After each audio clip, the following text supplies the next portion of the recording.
Hello good evening my dear students, आप सभी का स्वागत है आपके YouTube channel study with Ritesh में। जो भी बच्चे पैरामेडिकल, आईटीआई और पॉलिटेक्निक की तैयारी करना चाहते हैं या कर रहे हैं, उनके लिए वीडियो बहुत ही ज़्यादा बेनिफिशियल होने वाली है। अगर आप लोगों को और भी ज़्यादा इन्फॉर्मेशन चाहिए तो आप इस नंबर पर कॉन्टैक्ट कर सकते हैं और हमारे टेलीग्राम चैनल को ज्वाइन कर सकते हैं जिसका नाम है स्टडी विथ रितेश। ठीक है, वहाँ पर आपको PDF प्रोवाइड करा दिया जाएगा और क्लास की सारी इन्फॉर्मेशन वहाँ पर आपको मिलती रहेगी। ठीक है, तो चलिए इसी के साथ आगे बढ़ते हैं। आप लोगों के लिए एक थॉट है जो आपके ऊर्जावान बनाए रखती है। ठीक है, तो बुरे हालात हुए तो क्या हुआ, हम भी अपनी जिद पर अड़े हैं। बुरे हालात हुए तो क्या हुआ, हम भी अपनी जिद पर अड़े हैं। सपने बड़े हुए तो क्या हुआ, हम सपनों के पीछे हाथ धोकर पड़े। तो आपको अपने सपनों के पीछे हाथ धोकर पड़े रहना पड़ेगा, तभी जाके आपको वो मुकद्दर, वो मंजिल हासिल होगा। ठीक है, तो चलिए आज हम अपने क्वेश्चन की तरफ बढ़ते हैं। आज का पहला क्वेश्चन है आपका, ओम का नियम क्या दर्शाता है। आपको बताना है कि ओम्स लॉ जो है वो क्या रिप्रेजेंट करता है, ये आपको बताना है। बताइए फटाफट से, ओम्स का नियम या ओम्स लॉ क्या रिप्रेजेंट करता है। सबसे पहला आपका प्रतिरोध, केवल धारा, केवल वोल्टता या फिर धारा और वोल्टता दोनों। फटाफट से बताइए क्या हो जाएगा। प्रतिरोध होगा केवल, या केवल धारा होगा, केवल वोल्टता होगा, धारा और वोल्टता दोनों होगा। सबसे पहले तो आपका देखिए ओम्स के नियम का ये फॉर्मूला क्या होता है। ओम्स लॉ बराबर मतलब कि V बराबर होता है IR। ठीक है, V बराबर क्या होता है IR होता है। I से क्या रिप्रेजेंट करते हैं हम लोग, करंट को। ठीक है, करंट मतलब धारा। ठीक है, R से हम लोग क्या करते हैं, रेसिस्टेंस। ठीक है, रेसिस्टेंस को। फिर B इक्वल टू क्या होता है हमारा वोल्टता, यानी कि जिसको हम लोग हिंदी में वोल्टता बोलते हैं और इंग्लिश में पोटेंशियल डिफरेंस। ठीक है, पोटेंशियल डिफरेंस। अब बताइए कि ओम्स का नियम क्या रिप्रेजेंट करता है। तो क्या हो जाएगा आपका ऑप्शन नंबर डी, जो भी बच्चे कर रहे हैं वो बिल्कुल सही। धारा और वोल्टता दोनों को रिप्रेजेंट करता है ओम्स का नियम। ठीक है, तो चलिए अगले क्वेश्चन की तरफ बढ़ते हैं। अगला क्वेश्चन है आपका, घरों में पंखे, बल्ब आदि लगे होते हैं। आपको बताना है कि घर में जो फैन, बल्ब वगैरह जो लगा होता है वो किस में लगा होता है। श्रेणी क्रम में लगा होता है, समांतर क्रम में, या फिर मिश्रित क्रम, या इनमें से सभी। बताइए कि किस क्रम में फैन, बल्ब वगैरह जो घर में होता है वो लगा होता है।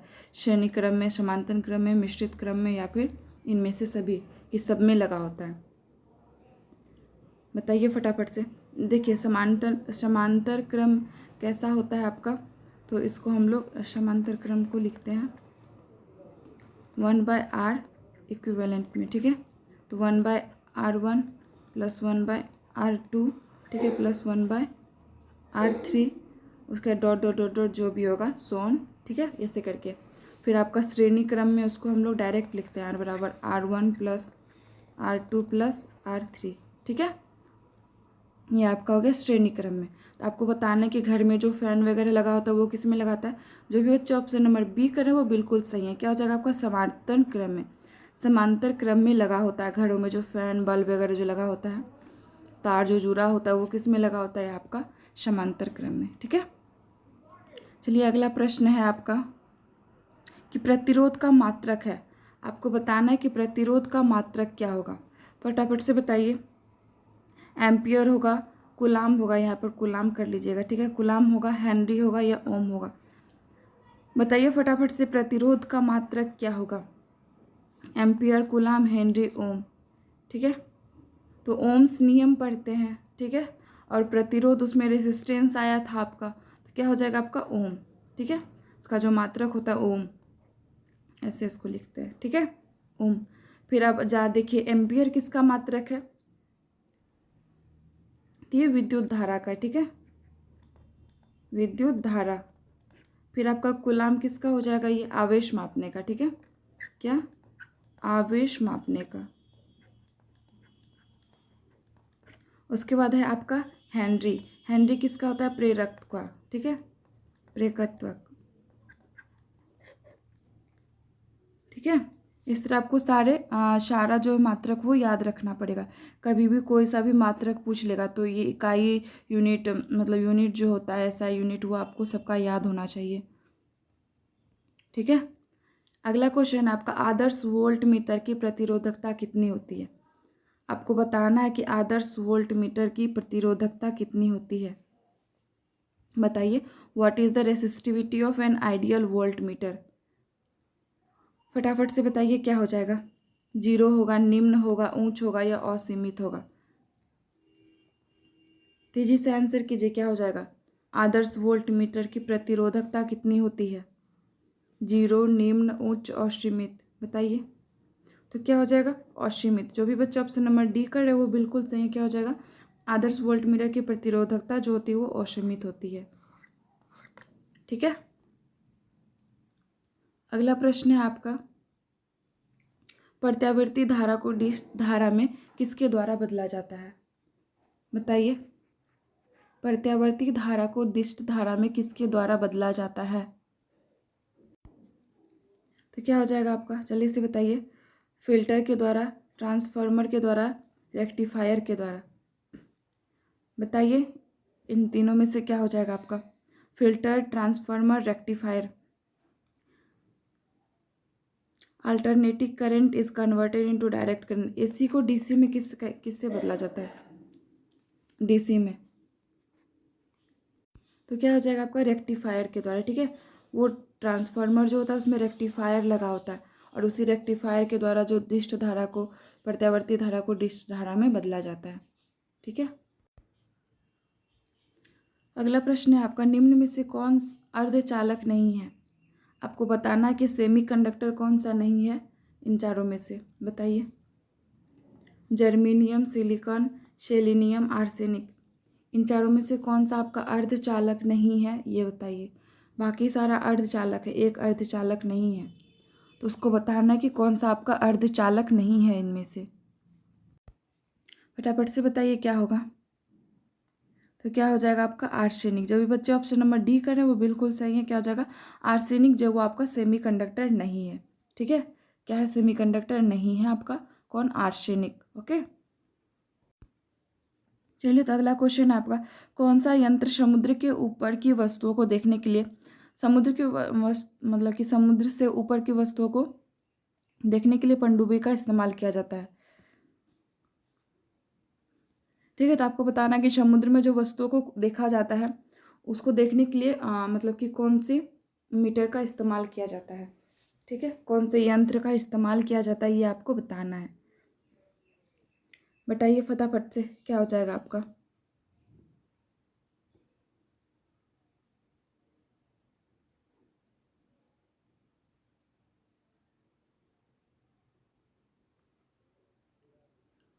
फास्ट बताइए क्या होगा। सबसे पहले देखिए क्या क्या है, पायरोमीटर है, एपीडियोएस है, पेरिस्कोप है, ओरोमीटर है। बताइए इन चारों में से क्या हो जाएगा। तो क्या हो जाएगा आपका, पेरिस्कोप। ठीक है। क्या, पेरिस्कोप। पेरिस्कोप से हम लोग समुद्र से ऊपर की वस्तुओं को देखने के लिए पनडुब्बी का इस्तेमाल करते हैं। ठीक है। फिर अगला है आपका कि ओडोमीटर। ओडोमीटर क्या होता है। ठीक है, ओडोमीटर नहीं, ये ओडोमीटर होगा। ठीक है, ओडोमीटर। ओडोमीटर किस में लगा होता है, आपके गाड़ी वगैरह में डिस्टेंस ट्रेवल जो बाइक से किया जाता है या फिर व्हीकल के द्वारा, उसको मापने के लिए हम लोग ओडोमीटर का इस्तेमाल करते हैं। फिर आपका है पैरोमीटर। पैरोमीटर से किसका, हम लोग टेम्परेचर को मापते हैं। ठीक है, टेम्परेचर को मापने के लिए हम लोग पैरोमीटर का इस्तेमाल करते हैं। ठीक है। अगला प्रश्न है आपका, किस साल में ओले रोमर ने इतिहास में पहली बार प्रकाश की गति को मापा। ठीक है, आपको बताना है कि सबसे पहले लाइट ईयर को कौन मापा था, मतलब ये ओले रोमर ने मापा था, लेकिन कब मापा था ये बताना है आपको। इन चारों में से 1776, 1767, 1676, 1667 इसमें में बताइए फटाफट से कब मापा था प्रकाश की गति को। तो क्या हो जाएगा आपका 1776। ठीक है। जो भी बच्चे ऑप्शन नंबर ए करे वो बिल्कुल सही। क्या हो जाएगा आपका 1776 ईस्वी में सबसे पहले प्रकाश की गति को मापा गया था। तो कौन मापा था, ओले रोमर ने। ठीक है, कौन, ओले रोमर ने। याद रखिएगा।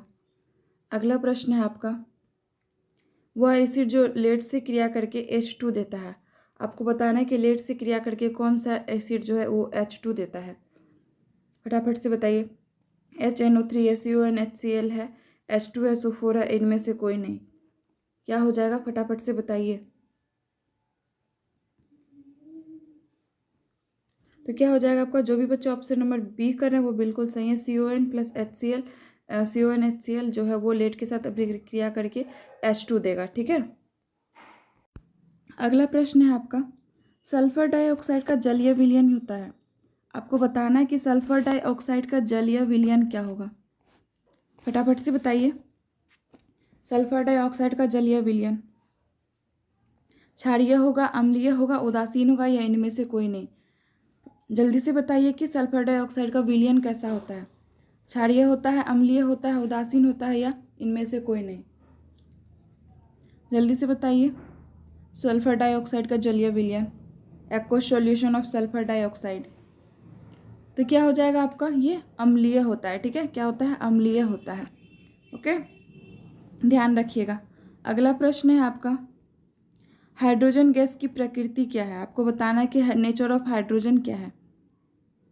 हाइड्रोजन गैस अम्लीय होगा, ना अम्लीय, ना क्षारीय, क्षारीय या इनमें से कोई नहीं। तो हाइड्रोजन गैस का प्रकृति कैसा होता है बताइए। कि ये तो सबको पता होना चाहिए, क्या होता है, ना अम्लीय होता है, ना क्षारीय होता है। हाइड्रोजन गैस का जो प्रकृति होता है या नेचर जिसको बोल सकते हैं वो क्या होता है, ना अम्लीय होता है, ना क्षारीय होता है। ठीक है। अगला प्रश्न है आपका, लिटमस को हाइड्रोजन गैस से गैस के जार में ले जाने पर क्या मतलब क्या देगा। ठीक है, लिटमस पेपर जो होता है जिसमें कि अगर उसको क्षारीय या अम्लीय में ले जाते हैं तो वो क्या करता है, कलर को चेंज करता है। तो वही पूछ रहा है कि आपको हाइड्रोजन गैस में अगर लिटमस पेपर को डालेंगे तो वो कैसा रिएक्शन देगा। ठीक है, कौन सा कलर देगा आपको ये बताना है। लाल लिटमस नीला हो जाएगा, या नीला लिटमस लाल हो जाएगा, और लिटमस पर कोई प्रभाव नहीं पड़ेगा, या इनमें से कोई नहीं। बताइए फटाफट से कौन सा ऑप्शन हो जाएगा। तो अभी जस्ट हम लोग ऊपर में क्या पढ़े थे कि हाइड्रोजन जो है ना अम्लीय है ना क्षारीय है। जब वो ना अम्लीय है ना क्षारीय है तो क्या होगा, उस लिटमस पर कोई प्रभाव ही नहीं पड़ेगा हाइड्रोजन में ले जाने के बाद। ठीक है, हाइड्रोजन में ले जाने के बाद क्या होगा, लिटमस पर कोई भी प्रभाव नहीं पड़ेगा आपका। ओके, ये ध्यान रखिएगा। अगला प्रश्न है आपका, दो माध्यमों के पृथकालीन तल पर प्रकाश लंबवत आपतित होता है तो अपवर्तन क्या होगा। आपको अपवर्तन का जो कोण बनेगा वो क्या बनेगा ये आपको बताना है। फटाफट से बताइए। फटाफट से बताइए कि क्या होगा यदि दो माध्यमों के पृथकालिक तल पर प्रकाश लंबवत आपतित होता है तो अपवर्तन क्या होगा। देखिए, पहले तो ये आपका क्या है, प्लेन है, इस पर लंबवत रेखा आ रही है। ठीक है, ऐसे लंबवत आ रही है, तो लंबवत आ रही थी, ये भी लंबवत यहाँ से क्रॉस कर जाएगी। ठीक है, ऐसे तो अगर हम मान के देखें तो ये हमारा क्या है, 0 डिग्री का यहाँ से कोण बनेगा। ठीक है, क्या 0 डिग्री का, कि डायरेक्ट यहाँ से डायरेक्ट इसमें पार कर रही, तो क्योंकि अगर यहाँ से हम लोग कराते थे फिर यहाँ जाता था तो यहाँ पर हम लोग का 45 बनता था, फिर यहाँ से अगर इस तरफ झुकता था तो 90 से कम, ऐसे करके हम लोग देखते थे। लेकिन क्या हो रहा है, ये डायरेक्ट यहाँ से लंबवत पड़ रहा है। ऊपर से लंबवत जब किसी प्लेन पर पड़ेगा तो वो क्या होगा, डायरेक्ट नीचे आपका प्लेन में चला जाएगा अपवर्तन पे। ठीक है, तो यह क्या होगा आपका, यहाँ से एक 0 डिग्री भी हो सकता है, और अगर यहाँ से अगर कोण लें यहाँ से, ठीक है, तो ये क्या होगा आपका 90 डिग्री होगा। ठीक है, ये क्या होगा आपका 90 डिग्री होगा। ठीक है, ओके। चलिए अगला प्रश्न है आपका, साइटोलॉजी क्या कहलाता है, यानी कि साइटोलॉजी में किस चीज़ का हम लोग अध्ययन करते हैं ये बताना है। ठीक है, साइटोलॉजी में हम लोग किस चीज़ का अध्ययन करते हैं ये बताइए। जीवाणुओं का अध्ययन करते हैं, फसलों का अध्ययन करते हैं, या कशेरुकी कोशिका होगा। ठीक है, कोशिका का अध्ययन या जनसंख्या का अध्ययन। बताइए फटाफट से, साइटोलॉजी में हम लोग किस चीज़ का अध्ययन करते हैं। ठीक है, तो क्या हो जाएगा बताइए फटाफट से, साइटोलॉजी का अध्ययन क्या कहलाता है, यानी कि इनमें से किस चीज़ का अध्ययन किया जाता है। ठीक है, बताइए किस चीज़ का अध्ययन किया जाता है। जीवाणु का अध्ययन, फसलों का अध्ययन, कोशिका का अध्ययन या जनसंख्या का अध्ययन। तो क्या हो जाएगा, साइटोलॉजी में सबको पता है कि हम लोग कोशिका का अध्ययन करते हैं। ठीक है, किस चीज़ का, कोशिका का अध्ययन साइटोलॉजी में। अब हम लोग जीवाणु का अध्ययन क्या होता है ये देखेंगे। ठीक है, तो जीवाणु का क्या होता है आपका, बैक्टीरियोलॉजी। ठीक है, बैक्टीरियोलॉजी। ओके, और फसलों का अध्ययन क्या कहलाता है आपका, एग्रोनॉमी। ठीक है, क्या, एग्रोनॉमी, एग्रोनॉमी। फिर आपका जनसंख्या है, जनसंख्या का अध्ययन क्या कहलाता है आपका, डेमोग्राफी। क्या, डेमोग्राफी। ठीक है, जनसंख्या का अध्ययन। तो ये सारा अध्ययन आपको याद रखना पड़ेगा कि किसके अध्ययन को क्या कहते हैं। आपके लिए होमवर्क है कि आप कमेंट बॉक्स में, यहाँ नहीं, चैट बॉक्स में नहीं, कमेंट बॉक्स में वीडियो खत्म होने के बाद आपको बताना है पुष्प के अध्ययन को क्या कहते हैं, फिर क्या कहते हैं। ठीक है, पुष्प के अध्ययन को क्या करते हैं, पौधे के अध्ययन को क्या कहते हैं, फिर आपको बताना है कैंसर के अध्ययन को क्या कहते हैं। इन तीनों को आपको कमेंट बॉक्स में बताना है, सबको बताना है, जो भी बच्चे वीडियो को देख रहे हैं सबको बताना है कमेंट बॉक्स में जाकर इन तीनों के अध्ययन को क्या कहते हैं। ठीक है, अगला प्रश्न है आपका, प्रकाश संश्लेषण होता है, तो आपको बताना है कि प्रकाश संश्लेषण किस में होगा, न्यूक्लियस में, माइटोकॉन्ड्रिया में, क्लोरोप्लास्ट में या परऑक्सीजोम में। परऑक्सीजोम में होगा या किस में होगा, बताइए इन चारों में से कि प्रकाश संश्लेषण किस में होगा। फटाफट से बताइए, प्रकाश संश्लेषण किस में होगा।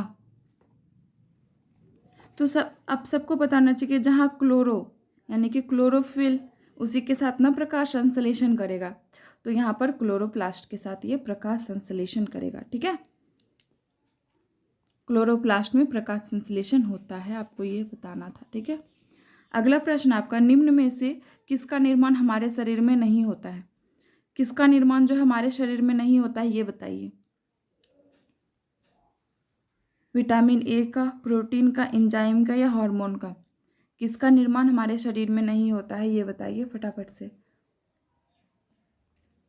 तो क्या हो जाएगा आपका, किसका निर्माण नहीं होता है हमारे शरीर में, तो ये आपका होता है विटामिन। ठीक है, विटामिन का निर्माण जो वो हमारे शरीर में नहीं होता है। ठीक है, विटामिन ए का निर्माण हमारे शरीर में नहीं होता है। ओके, अगला प्रश्न है आपका, लार किसके पाचन में नियंत्रित करते हैं। ठीक है, लार जो है वो किसके पाचन को नियंत्रित करता है ये बताना है। इंसलाइवा जो निकलता है हमारे मुंह में वो किसके पाचन में सहायक होता है या किसके पाचन को नियंत्रित करता है, कंट्रोल द डाइजेशन ऑफ, बताइए। वसा, स्टार्च, प्रोटीन या विटामिन, फटाफट से बताइए क्या हो जाएगा, वसा हो जाएगा, स्टार्च हो जाएगा, विटामिन प्रोटीन हो जाएगा या विटामिन हो जाएगा।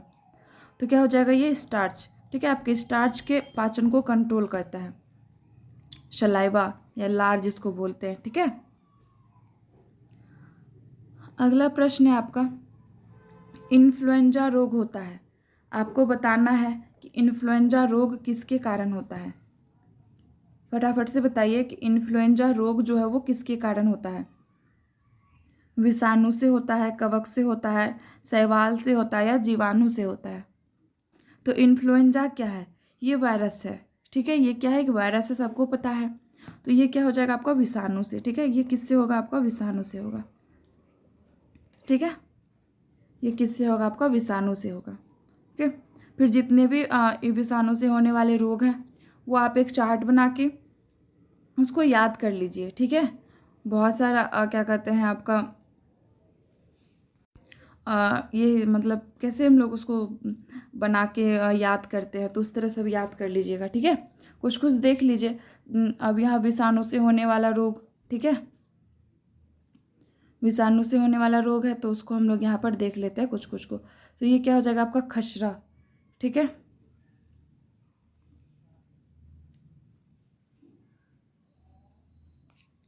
तो ये आपका खसरा हो जाएगा।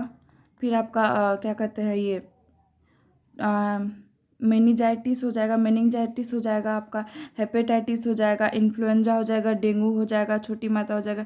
ये सब क्या है आपका वायरस से होता है। फिर बैक्टीरिया से कुछ कुछ देख लीजिए, प्लेग होता है, सबको नोट कर लीजिए, हम बोल रहे हैं तो प्लेग होगा, फिर आपका डिप्थीरिया होगा, काली खांसी होगा, ठीक है, कुष्ठ रोग होगा या टाइफाइड होगा। ये सब क्या आपका, ये सब आपका बैक्टीरिया से होने वाला है, ठीक है, जीवाणु से। ठीक, चलिए अगला प्रश्न है आपका, जल में घुलनशील विटामिन बताना है। बताइए फटाफट से, जल में घुलनशील विटामिन क्या होगा। ठीक है, वाटर सोल्यूबल विटामिन जो होगा वो क्या होगा, vitamin E, vitamin C, vitamin D, दो बार विटामिन डी, ठीक है, तो विटामिन डी। बताइए फटाफट से, वाटर सोल्यूबल विटामिन। तो सबको पता है कि वाटर सोल्यूबल विटामिन क्या है, ये सी होता है, ठीक है, विटामिन सी। हम लोग इसको किस तरह याद करते हैं, केडा से, ठीक है, केडा से।